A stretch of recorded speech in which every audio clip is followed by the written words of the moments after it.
Thanks very much for having me along, Julia, and thanks to all of you for coming as well. As I was introduced, I work at Bank Australia at the moment.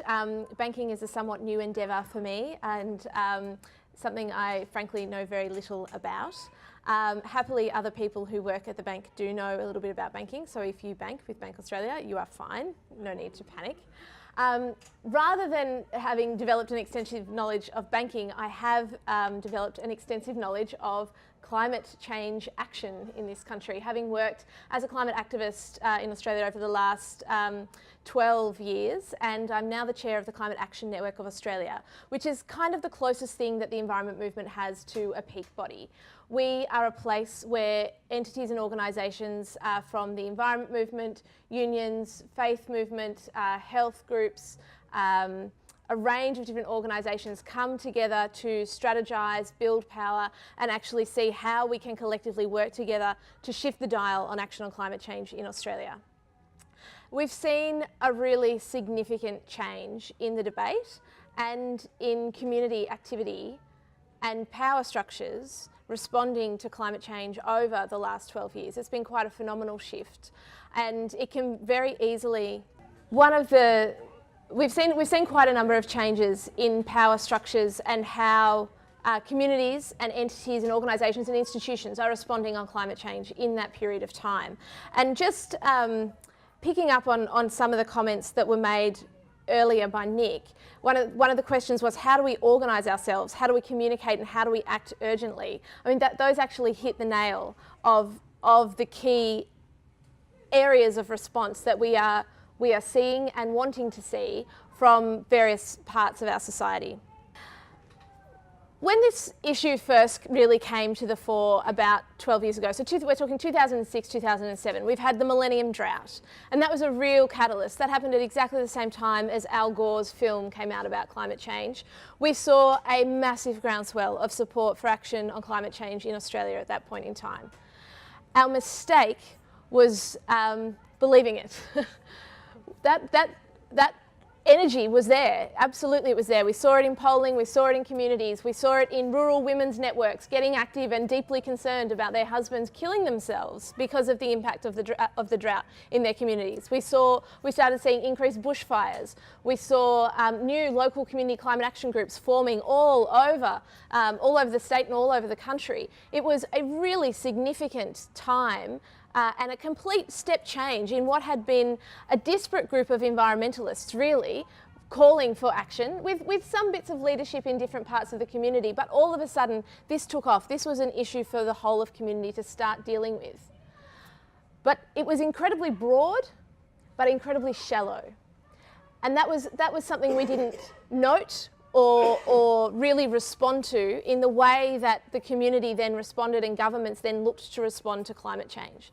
We also saw it as a solution or as a problem that required I wouldn't say regular solutions. I think we saw and recognised the extensiveness of this challenge, that it would require response from all areas of government, from all areas of business and community, but that the nature of proposing solutions, businesses doing things differently, government putting in place different policies, and communities wearing their share of responsibility, they're still sort of fairly in the realm of how we create change in a fairly usual way. And I think to a degree that was still the way that many parts of society saw action on climate change, and many parts of those groups who were really leading the charge, particularly from within the environment movement. But as we now know, as history has showed us, that was not to be the case, and that process did not work. We did not have the power, frankly, to get the outcomes that we saw were needed at the time, or to keep them. We did end up, after years of campaigning and a whole lot of political shifts and dynamics, achieving big policy goals.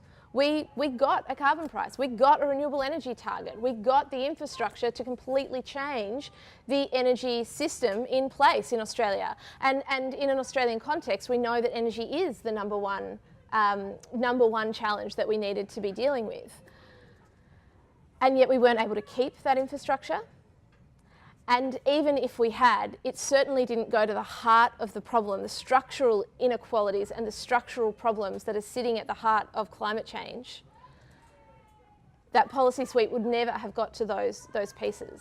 And that caused a really fundamental rethink of power within the Australian environment movement and more broadly with our allies across civil society. It caused us to think about, well, where does power come from? And what is influence? Who owns it? Who needs to leverage it? And how do we get more of it and make it and claim it for our own? And then what do we actually want to use it to change? The easiest sort of summary of where that sort of landed us, I guess, at that point in time was recognising that we needed to collectively build and see power as owned by communities and sometimes glibly called people power. We hear so much now people talking about we need to bring people power and build people power. And to be honest, it can feel a little cheap and easy, but it was actually quite, at that point in time, quite a shift in the way that we saw what was going to drive and hold power and what we needed to invest in to make that possible.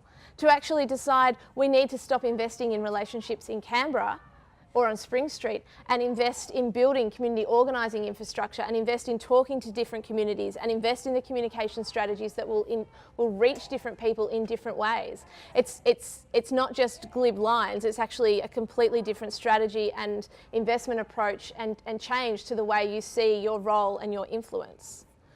But I think the other thing that's really shifted as we now see the impacts of climate change becoming more real, as we see the urgency of the problem reaching a scale that many of us had not anticipated, we're now looking at some of the solutions that were proposed at that time and realising they don't actually get to the core root of the problems, and some of them potentially entrench some of those core problems. Because what we have sitting at the heart of a massive pollution problem is actually power held in the hand of a very, very small number of very wealthy white men.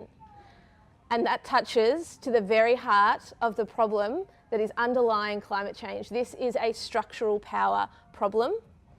And if we are genuinely going to address climate change and change the systems that are causing mass extinction and mass pollution and fundamentally changing the future of civilization, then we have got to address neoliberalism and capitalism. We have got to address patriarchy. We have got to address racism and the impacts of colonisation.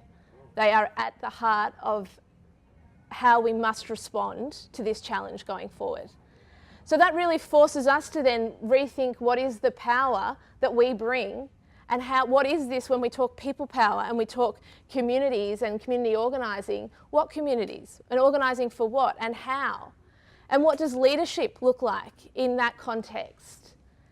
To be very frank, leadership in the environment movement over the last several decades has looked like pretty typical leadership across the rest of society. A handful of educated men who are leading with a pretty sort of typical hero style of leadership. A big, strong person out the front, let's go, let's change the world. It can be very effective, it can be very charismatic, and it has had its place and achieved really great outcomes. So this is certainly no personal attack on any individuals or organisations who've operated in that way. But if we are fundamentally going to address these structural problems, we're going to need a style of leadership that reflects the different sorts of changes and power structures that we want to engage with. So where are the women leaders in our movements collectively? And where is the leadership style that they may bring that may say actually a more collaborative approach, a more community responsive approach is actually the way we want to work? And we see that leadership all over our communities if we open our eyes to it. We see it in Meals on Wheels organisations, we see it in local church groups, we see it at the local kindergarten. Women are providing these different styles of leadership, and it is happening, but we need to actually look for it and elevate it and perhaps fund it and actually change the way we support the power structures that we want to see. Likewise with people of colour and Aboriginal and Torres Strait Islander people in this country who are showing extraordinary leadership, but potentially we're not seeing that or supporting it in the right ways to change the power structure and actually create the new world that we're talking about. And when we've started asking ourselves these questions about where does power sit and how are we supporting it and how do we want to approach this enormous challenge of climate change, then one of the core challenges we've come up against is our tendency, and I think we're still very much grappling with this, our tendency to ask for leadership from elsewhere. We've asked for government to do something, and frankly, they're not doing anything. We've asked for business to do something, and the business leaders who are there today are not doing anything in line with the sort of action that we need. And yet we so rarely empower ourselves by saying, how can I actually do this? How can I move outside? If these structures aren't working, then what are the new ones? And how will we actually take ownership of that and do that differently? How do we tell ourselves the story of our own power and actually step into it? I'll give just a really minor example, and this sort of reduces potentially the impact of what I'm trying to communicate. But a couple of years ago, David and I were involved in running the People's Climate March here in Melbourne. It was at the time the single largest rally that we've had on climate change in Australia. It was the largest rally that happened globally in the week before the Paris climate negotiations. 60,000 people came and joined us here on the streets of Melbourne. It happened under the Abbott government. It happened at a time where people did not believe the Paris negotiations were going to change anything. It happened when people didn't believe government was going to listen, and they didn't believe it because government wasn't listening. That was the truth. They were right to have made that assessment. And yet, they showed up. They didn't show up to tell someone else what they should do because they knew someone else wasn't listening. The story that sat behind that event was, we are the ones who are going to make this change. We're ready. Now let's get on with it. And that change in tone was so inspiring for so many new people who joined us there to all of a sudden go, yeah, this is actually not about whether or not someone else lives up to the challenge I know is real. This is about me stepping into my power and recognising how I can have influence. And I think that's one of the biggest shifts that we need to make, is if we recognise the existing power structures and formal decision-making structures we have as society are not meeting the urgent need we have for change and are not equipped to deal with the real structural inequalities and structural changes we need to shift, then how do we each step into our power and think about our own ability to influence in so many different ways the world around us?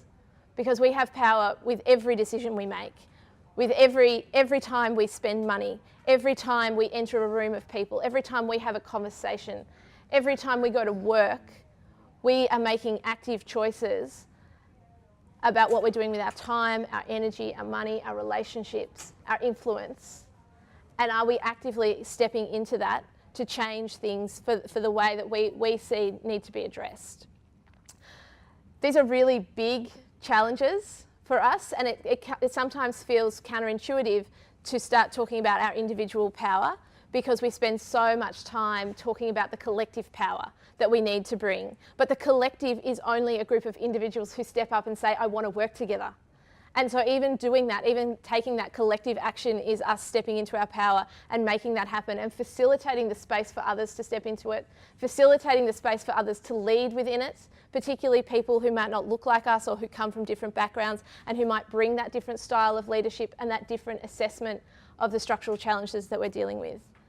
So I feel like that's one of the core issues sitting at the heart of this climate challenge. When we talk about climate change and we talk about changing power, that's one of the things that we at CANA are trying to grapple with, and many of our member organisations and the members of those organisations are grappling with. And I'd really love to have a discussion with you about later today when we get a chance. So thank you. Victoria and I had a division of labour. She got to tell a really good story about community action, which I've been involved in for many years. In 2009 and 10, we were involved in a campaign to try and get the then Labor state government to start to close Hazelwood, which they didn't want to do. And we proposed something which was really radical at the time in retrospect, and that is that people should actually go door knocking in some suburbs to try and change opinion in some Labor green marginal suburbs. And within 3 months, the Victorian Premier had actually changed his mind, decided to start announce a partial closure of Hazelwood. What is interesting is at that time there was no community organising in the movement of that sort. So it just shows how much, when you think of the campaigns in independent seats in Wentworth, in Warringah, in Indi, the involvement of the trade union movement, the climate movement in actual conversations and reaching out to people, having conversations. There's been incredible transformation in the community sector in the last 10 years. I've got the bad news gig of talking about the rest, which is the political class and the corporate elite. Julia's demand was that there should be some thoughts on the politics of climate change in relation to government transparency and accountability. So in a roundabout way, I'm going to try and get there in a sort of a slightly weird way. So we've got a big issue. International policymakers say we should keep climate change to 1.5 to 2 degrees. On the present Paris path, it is 3 and a bit degrees. If you take the system feedbacks in, it's 5 degrees. So that's where the current commitments are. 4 degrees of warming, according to our scientists, are quote unquote incompatible with the maintenance of human civilization. That is now, I think, fairly well understood. The UN Secretary General last year made a speech in which he said we face a climate emergency for the existential crisis we face. So this has actually reached to the top of the UN.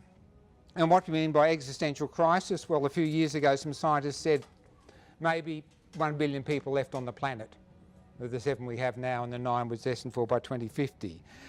So this is a big thing and it requires big answers. So what I want to do is talk a bit about a guy called Hans-Joachim Schellenhuber, who's just finished being the executive director of the Potsdam Institute in Germany. He is the key climate advisor to the Pope. He has for many years been the key climate advisor to Angela Merkel and the key climate advisor to the EU. This guy is the most eminent and certainly the most politically connected climate scientist in the world. So recently he said in an introduction to a report we published last year, and I'm going to quote him a bit because his words are better than mine. Climate change is now reaching the end game, where very soon humanity must choose between taking unprecedented action or accepting that it has been too left and bear the consequences. If we continue down the present path, there is a very big risk that we will just end civilization. This is the advisor to Merkel and the Pope. The human species will survive somehow, but we will destroy almost everything that we have built up over the last 2,000 years. What to do about that? There was a paper last year by Burke et al.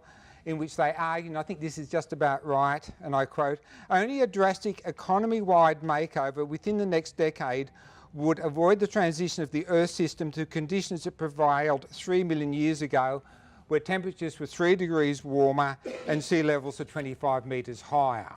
So that's the sort of the task in broad terms. Are we capable of thinking about that? If you think about the GFC, a Labor government put 3% of GDP, or $52 billion, into a GFC response in a few months. They actually spent $50 billion that they didn't have. So we can actually do it. I mean, George Monbiot said it'd be weird if we could save the banks but not the planet. And in fact, the US government has so far committed $17 trillion in its bank bailout since 2009. That's 10 years of the Australian economy. If you look at the Asian tiger economy transformations, the Chinese transformation, we are actually capable of making great transformations. What all those examples show, though, is it requires a leading role by the state, by government. And this is our big challenge, to actually overturn the neoliberal paradigm that government doesn't have a role in that. And that, I think, is the biggest issue that confronts us, to win that debate about the role of government. Is this problem, as Schellenhuber described it, understood? In the political class, amongst the bureaucracy, amongst the corporate elite? Not at all. Amongst the community, to some extent. If you look at the Green New Deal, if you look at Greta Thunberg, if you look at the new book by David Wallace Wells, The Uninhabitable Earth, which is going to be top of the New York Times bestseller list, yes, there is growing understanding. So why is there willful blindness in the corporate elite and the political class? If you're going to go away from this and take one thing, it's the following. Go and look for a report called Thinking the Unthinkable, put out by in 2016, in which a couple of British guys interviewed global leaders in the private and public sector and asked them how they were going in their jobs. And here's what they found, and this is, I think, really important for climate change as well. So the report says, a proliferation, so this is global leaders, literally, you know, big CEOs, UN senior people. A proliferation of unthinkable events has revealed a new fragility at the highest levels of corporate and public service leaderships. Their ability to spot, identify and handle unexpected non-normative events is perilously inadequate at critical moments. The emerging picture is both scary and of great concern. Remarkably, there remains a deep reluctance or what we might call executive myopia amongst top leaders in both the public and private sectors to see and contemplate even the possibilities that unthinkables might happen. The rate and scale of change is much faster than most are even prepared to concede or respond to. At the highest levels, executives confess to being often overwhelmed. Time is at such a premium that the pressing need to think, reflect and contemplate in the ways required by the new unthinkables is largely marginalised. In other words, the urgent takes priority over the important. Often blind eyes were turned either because of a lack of will to believe the signs or an active preference to deny and not engage. So I want to look at some examples of fragility which come back to climate. So Schellenhuber says of the European political system, and I quote, "European politicians have lost belief and power to solve the climate problem, so civil society," what Victoria was talking about, "needs to empower our politicians." And I think that's the key message from tonight. He says, "We have the Titanic problem. We are facing a climate change iceberg, but no one in the political elite wants to be the captain." The political class rarely lead in this society without a nudge from the corporate elite. Maybe war's an exception, so it's not surprising. I think it's really at the corporate level that this issue rests. Then there's corporate myopia.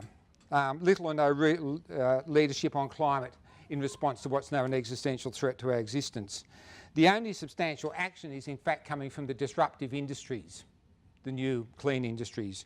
For the rest, there is a keep your head down if it's not a core issue, an obsession with short-term returns and shareholder value, a failure of leadership, which is odd because the corporate elite claim to leadership in this country and then don't deliver it. If we look at another thing that Thinking Unthinkable talked about, it's short-termism. So Schellenhuber, in a conversation with Bernard Latour last year, recalled a conversation with the Shell CEO at the time in which the CEO said that climate change was an intractable problem. So his strategy was, and I quote, "to get rich quick while we can," unquote. This view is dominant amongst the global elite in Australian capitalism. Myopia, the failure to understand the system and where it's going. We cannot see in advance exactly how the system discontinuities will play out because systems, our political system, our climate system are very complex. But we know we're exceeding planetary limits. This is Club of Rome sort of 101. The growth in physical resource use is unsustainable and this path, if maintained, will lead to overshoot and collapse. We've known that for 40 years. If we fail to act fast on climate and the sustainability crisis, disruption and chaos is now inevitable because of the system changes. So our dilemma can't be resolved without large-scale disruption. This is the key point. Either we manage a collapse and a change, or the change will get us. There is no analysis of this kind in the political or corporate class in Australia that I have managed to identify. Groupthink. Schellenhuber says of the IPCC, the scientist report, and this is really damning. He says, "Regrettably, there is a marked trend amongst climate scientists of erring on the side of least drama. In the name of scientific objectivity and rationality, colleagues downplay cataclysmic events to fend off the stain of alarmism. Incentive structures for individual careers run counter to a professional ethics of social responsibility." That's the world's leading climate scientists talking about the science community. If you look at the UNFCCC, the policy making process, since UNFCCC was set up, emissions have gone up 50%. And now the processes, for example in Paris and since, are dominated by models called integrated assessment models, which are models which integrate the climate science, the economic system and the energy system. You put in a whole lot of numbers and out comes a result. It's sort of like a cost-benefit analysis way of looking at the problem. And the guru of this is a guy called William Nordhaus, and he started off by constructing an integrated assessment model, and he said that the optimum outcome between action and inaction, and the cost of action is lower economic growth, he said the optimum outcome was 3 degrees of warming. which means that most of the tropics is not livable. And that guy last year got the Nobel Prize for economics. So this is the problem we've got.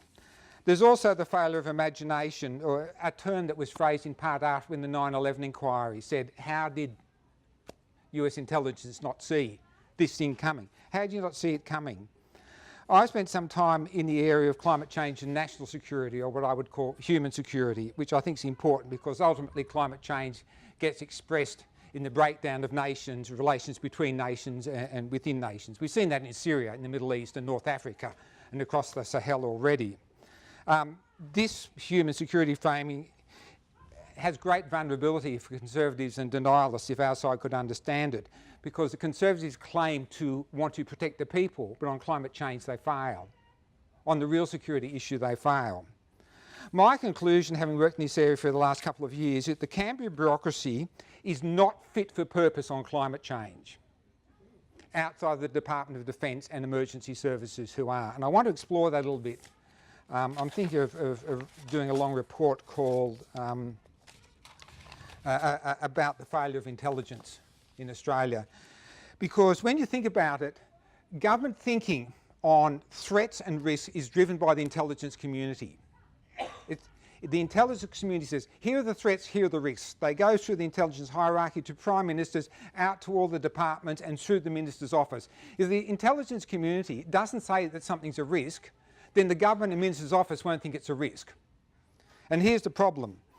This year, the World Economic Forum, hardly a radical body, put out a risk report, and their top 5 risks in terms of likelihood were extreme weather, the future of climate change politics, natural disasters, data fraud and cyber attacks. On 5 risks, the top 5 risks in terms of impact, it was weapons of mass destruction, the future of climate politics, extreme weather events, water crisis and natural disasters. Pretty much climate sustainability, sort of, these are the risks. This was, you know, a survey of global leaders for the World Economic Forum. On last Saturday, Nick Warmer, the new Supremo of Australian Intelligence, gave an interview with Geraldine Doogue, and she asked him what Australia's big risks were, and he went, China-US competition, Indo-Pacific region competition, same as one. India, Pakistan, North Korea, rules-based order, South Pacific, tech change and terrorism. Not a mention of climate change in the top 8. Now, this is a really big problem for any incoming government. And then he said, and this is truly incredible, and I quote, what any intelligence assessment organisation does is produce assessments based on all the sources, tells truth to power. It doesn't look at worst case scenarios. What we do is tell the government how we see the situation now and how we think it will develop, not the worst case. When we think actually what is happening now, what will actually happen in the future. If you go around putting forth worst case scenarios all the time, you will alarm and probably alarm unnecessarily. So that is exactly what we don't do. Now, the fact that human civilization is now under threat is a worst case scenario that our intelligence services who inform the government can't think about and refuse to say. I mean, if that methodology of not putting forth worst case scenarios was applied to nuclear weapons, we wouldn't have a nuclear problem, because they're low probability but really high risk. And that's what our intelligence service won't talk about. We don't know if intelligence gets it or not because it's secret and there is no public transparency. If they don't get it, the rest of the public service don't get it. Ministers don't get it. The key issue, as far as I can see, is intelligence and the public service have not adopted an existential risk management framework for assessing risks, and so we have a catastrophic failure of intelligence in regard to climate change, which threatens human civilization in Canberra. Or to answer Julia's question, this failure is not transparent, intelligence is not accountable because of its secrecy, and is embodied in their governance, which prevents proper oversight. So we don't know whether the government is being told what it needs to know about climate change. I think I know, and I'm going to spend the next 6 months proving it. So where to from here for an incoming Labor government? Existential risks require a particular approach to thinking about risk. First of all, you've got to be brutally honest about the problem. Schellenhuber says, may we be jolted out of the fear of the truth. It requires a really tough look at the risks, particularly the high-end risks, which are actually coming true on climate change, which threaten human civilization. There's a whole lot of issues which arise with existential risk management, which are really tricky. What are the plausible worst case scenarios? How do we know that they are? Are scientists self-censoring? Do scientists avoid talking about some of the most difficult issues? Is there transparency? The most important thing with existential risk is you can't learn from your mistakes. A plane goes down, you go, oh, the software was wrong, we'll fix it so it won't go down again. But if you crash human civilization, you actually don't get another go at it. So you need to be really precautionary, understand what the worst risk could possibly be, civilization coming to an end, and then act in a way to stop it happening. But that is not understood in Canberra at all.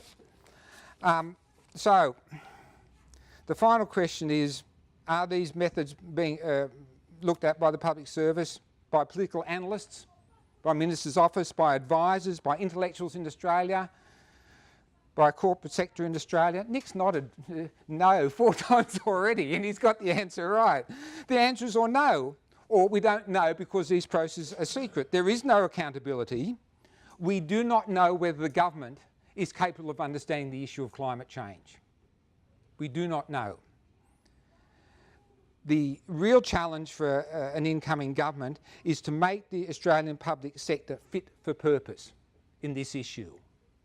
To actually build the processes, and I've started some conversations with some people, about having a public service and an intelligence network which is capable of understanding, articulating and communicating the risks to government and to ministers and to departments, because at the moment, as I said, outside the Department of Defence and Emergency Services, they don't have a clue. And I just want to finish with a really wonderful quote from Gavin Smith, who's the Director of Climate Science for NASA, the job that Jim Hansen, who some of you might have heard of, now has. And he said the other day, the true worst case scenario might be one where we don't venture out from the safe harbours of knowledge to explore the more treacherous shores of uncertainty. And I hope that in part answered your question.